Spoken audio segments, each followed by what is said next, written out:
Assalamualaikum Buya. Waalaikumsalam. Mohon maaf Buya, izin bertanya. Apa batasannya seorang ayah kepada putrinya yang sudah berumur 18 tahun? Apakah boleh ayah tadi mencium dan memeluk anaknya setiap hari dengan alasan kasih sayang?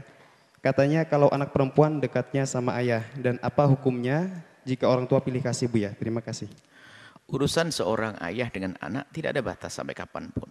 Masalah mencium kening wajar, pipi wajar. Memeluk sesaat itu adalah hal yang wajar bagi orang yang wajar.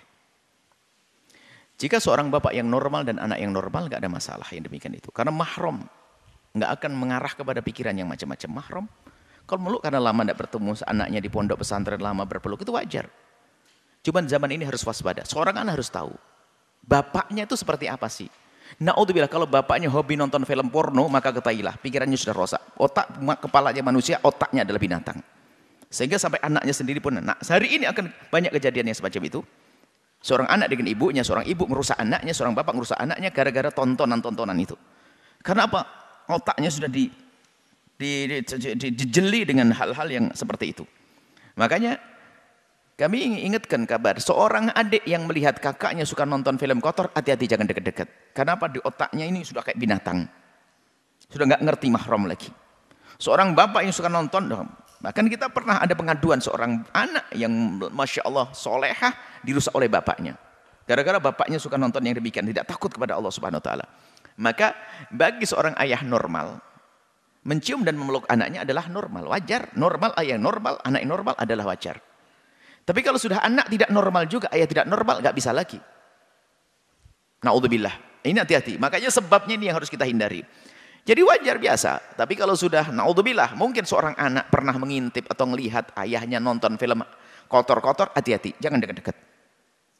Karena di otaknya sudah otak kotor ya. Siapapun akan dilihat sama seperti yang Anda dilihatnya. Sama seorang ibu yang sudah nonton yang demikian akan merusak anaknya pun, naudzubillah, naudzubillah. Jadi jawabannya adalah, jika orang tuanya adalah normal, yang menjaga, maka ya nggak ada masalah. Meluk biasa begini, kangen lama tidak ketemu dan sebagainya, salaman, cium, pipi, sebagainya. Tapi kalau sudah anaknya sudah nggak benar atau ayahnya nggak benar, ya nggak boleh lagi dalam hal itu. Karena apa? Sudah keluar daripada jalur dia. Ya seperti itu jawabannya. Hati-hati. Makanya suatu ketika ada seorang adik yang memergoi abangnya, suka nonton film yang demikian itu. Akhirnya diam-diam kita tanya, apa yang pernah dilakukan abangmu terhadapmu? Malam-malam dia datang ke tempat tidur saya, pura-pura tidur, tiba-tiba pura-pura ini. Nah, ini sudah mulai. Artinya apa? Karena belum punya kesempatan saja. Itu bisa saja sang adik dicekoi film yang serupa, lalu bangkit sahabatnya melakukan kehinaan. Naudzubillah. Zinal maharim. Zina dengan mahram adalah dosanya berlipat-lipat. Zina dengan orang lain pun dosa besar, apalagi zina dengan mahram. Naudzubillah. Yang pernah terpeleset dalam kehinaan ini, segera tobat, ngadu kepada Allah, selesai. Jangan sampai membiarkan kebusukan ini. Makanya hati-hati, jaga mata, jangan suka melihat hal yang diharamkan, hal-hal yang membangkitkan syahwat. Ketahuilah semuanya itu akan menjadi sebab kerugian di dalam diri kita sendiri ya. Ketidakkesenangan, kemudian tidak puasan, kemudian juga mata itu menjadi rusak, pengen hati rusak, akhlak jadi rusak. Semoga Allah menjaga semuanya. Wallahu a'lam bishawab.